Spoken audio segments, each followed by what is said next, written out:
ازيكم عاملين ايه؟ يا رب تكونوا بخير، وحشتوني قوي. عارفه ان بقالي كتير غايبه، بس كنت بحاول استمتع بالوقت اللي اتبقى في الاجازه، لان انا كانت الاجازه مليانه. ما كانتش يعتبر اجازه يعني، عشان كان ورايا حاجات كتير. مش هدخل في تفاصيل. جايه اوريكم انا بستعد ازاي للعام الدراسي الجديد، و... وايه الحاجات اللي انا بعملها، وايه الحاجات اللي اتعلمتها، وايه الحاجات اللي لسه مش عارفه اسيطر عليها. كملوا معايا الفيديو للآخر، عشان في الأول هوريكم السبلايز اللي أنا اشتريتها، الحاجات اللي ناقصاني يعني للكلية. وبعد كده هتكلم معاكم شوية. أول حاجة طبعا بنحتاجها في عمارة هي الشفافات، وأحيانا اللوح، بس أنا مش عارفة يعني نشتغل ديجيتال ولا مانوال، مجبتش لوح دلوقتي. المهم إن أنا تقريبا بشتري ب15,000 جنيه في الشهر شفافات. وكل شهر بتغلى، كل شهر بتغلى، أو كل ترم يعني. دي أول حاجة. تاني حاجة هوريكم، أنا هبدأ بالحاجات العادية وبعد كده هوريكم الحاجات الكتكوتة. ده مثلث أرسطو عادي جدا، عشان كان بتاعي ضايع. وده ورق المفروض إن أنا بجيبه أبيض، بس بينفعني جدا بصراحة في تلخيص حاجات وأنا بذاكر. هو يعني أكتر وأنا بذاكر. بصراحة أنا مش من الناس اللي بتروح تشتري حاجات كتير وخلاص، يعني أنا بشوف الحاجات اللي ناقصاني والحاجات اللي أنا محتاجاها وبجيبها. كنت عايزة قلم سكتش. قلم سكتش ده بيبقى قلم رصاص بس سنه تخين، بنسكتش بيه في الديزاين يعني وكده على الشفاف، بيبقى لذيذ قوي، بيجي مع الأسنان بتاعته. وجبت القلم الكيوت ده.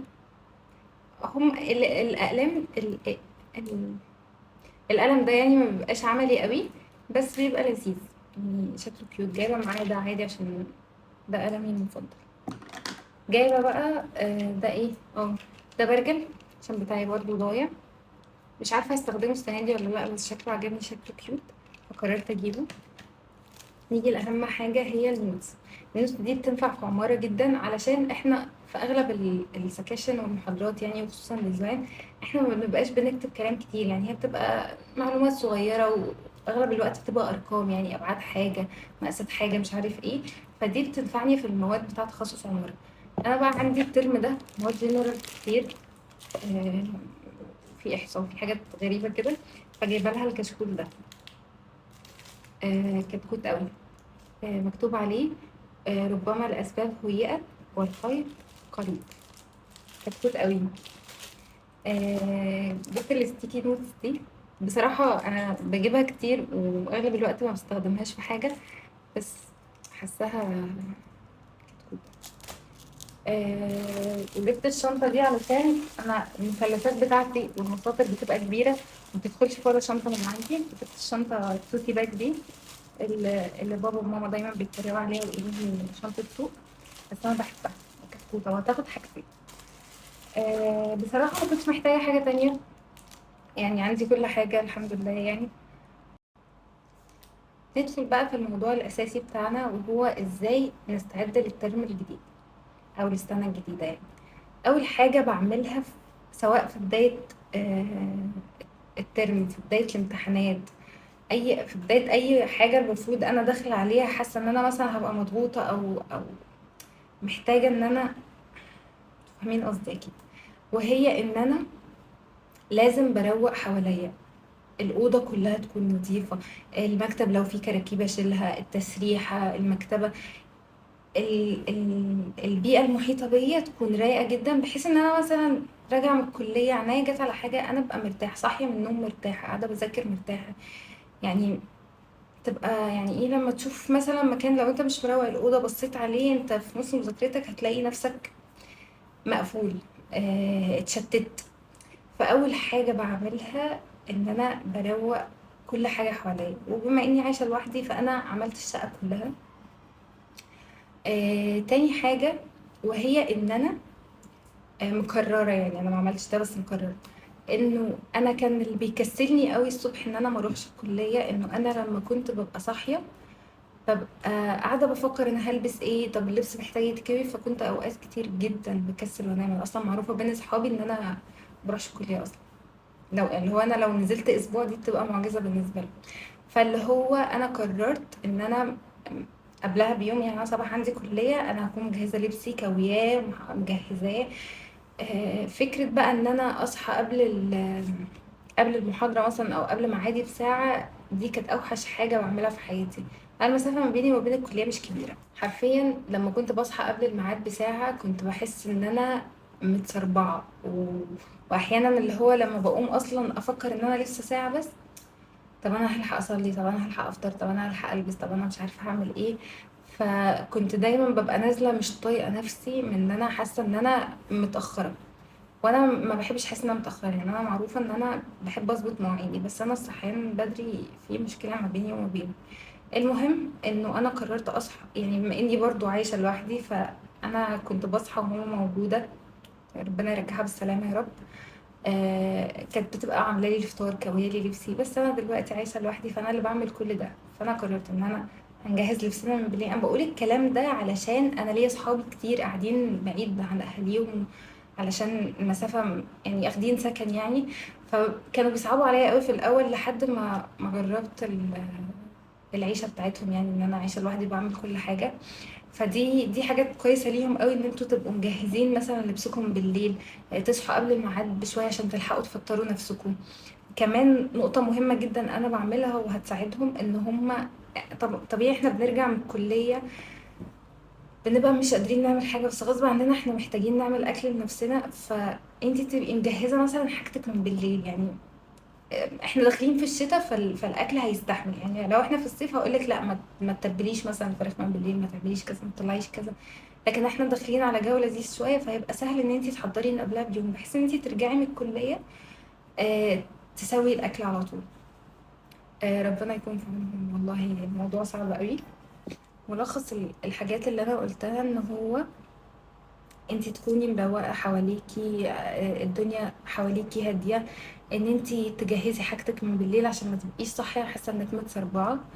خليني اروح بقى لاهم نقطة، وهي ان انتي فعلا لازم تظبطي نومك.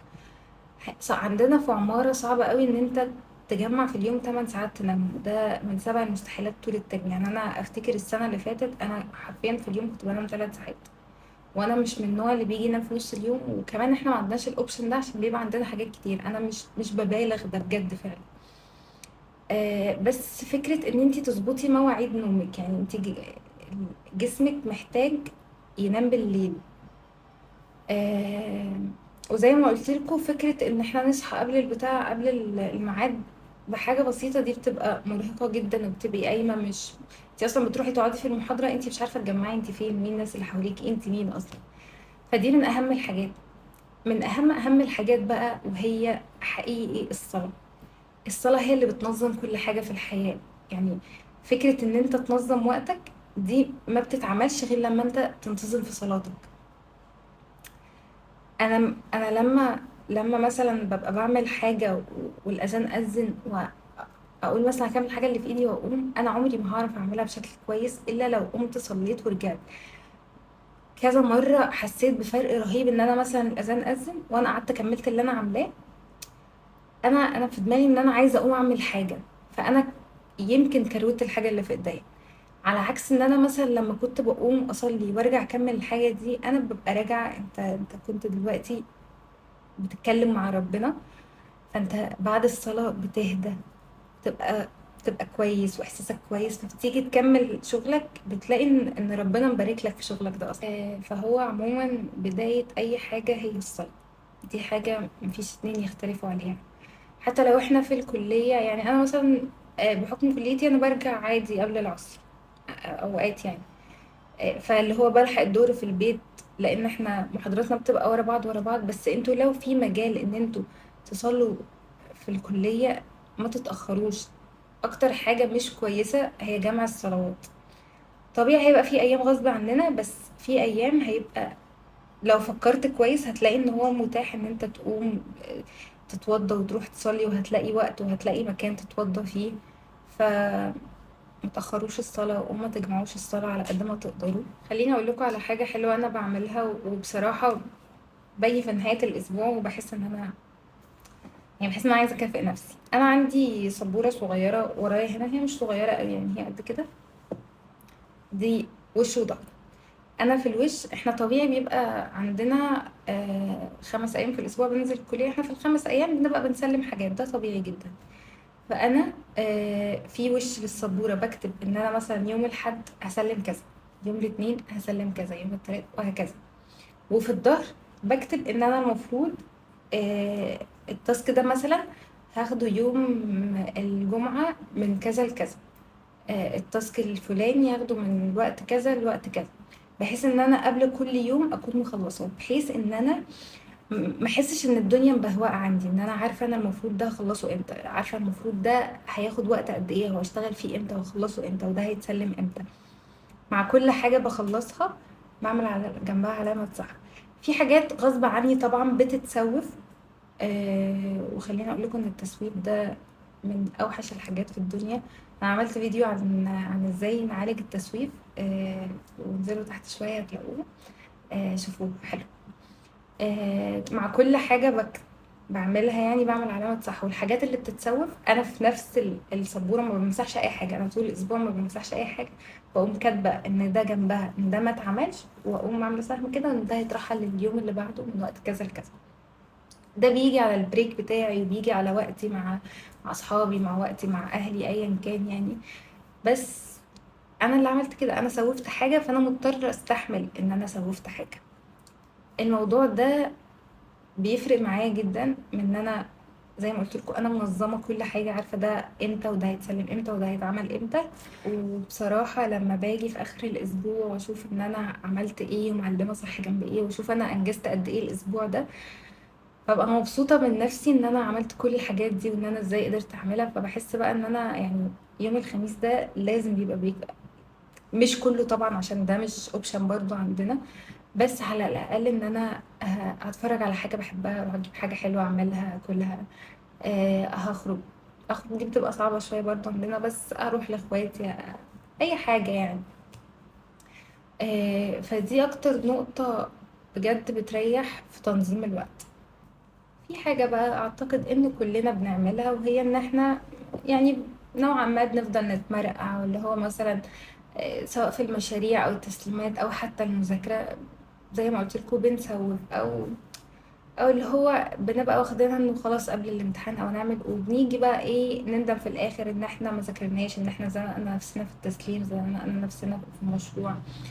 أعتقد إن كلنا بنتحط في الموقف ده، حتى أنا كل بداية ترم أقول أنا مش هزنق نفسي الزنقة دي، وهبدأ أول بأول وأعمل أول بأول. بس فكرة إن إحنا بنضغط نفسنا دي أعتقد إن كلنا بنعملها.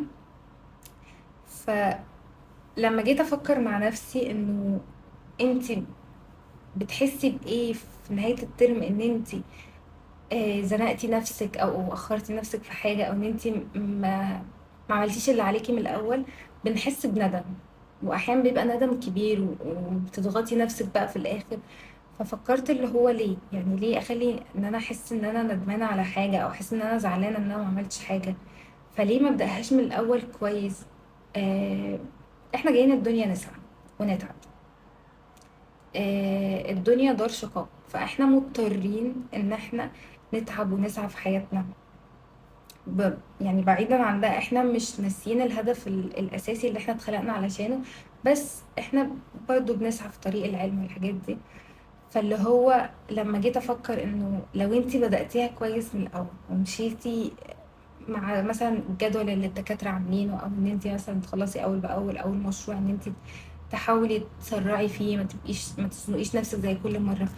فلما نيجي في الاخر، في اخر الترم يعني، ونلاقي ان احنا مثلا مش مزنوقين، مش مضغوطين، مش حاسين بندم، انتي احساسك ناحية نفسك هتبقي فخورة بنفسك ان انتي تكملي على كده. فده قرار انا واخداه ان شاء الله، يعني ما بقاش زي كل ترم وزنق نفسي، وده غصب عننا كلنا عامة يعني، وخصوصا في عمارة. انه انا مش هعمل زي ما بعمل كل ترم، عشان انا ما بحبش احس ان انا ندمانة على حاجة. انا نادرا قوي لما بندم على حاجة في حياتي، عشان عارفة ان كل حاجة بتحصل بتعلمني حاجة، بس الا في الدراسة يعني احنا كل ترم بنندم ونقول ان احنا مش هنعمل كده تاني، وستيل بنعمل كده. لكن في دروس الحياة احنا ما ينفعش نندم على حاجة، عشان حرفيا احنا مفيش حاجة بنتعلمها إلا لو كان المفروض يبقى شعورنا من ناحيتها ندم، بس عشان احنا اغلبنا واعيين وعارفين ان دي دروس الحياة فعلا، فما بنندمش، يعني بنقول الحمد لله ونعدي ان احنا اتعلمنا حاجة او حصل الدروب ده.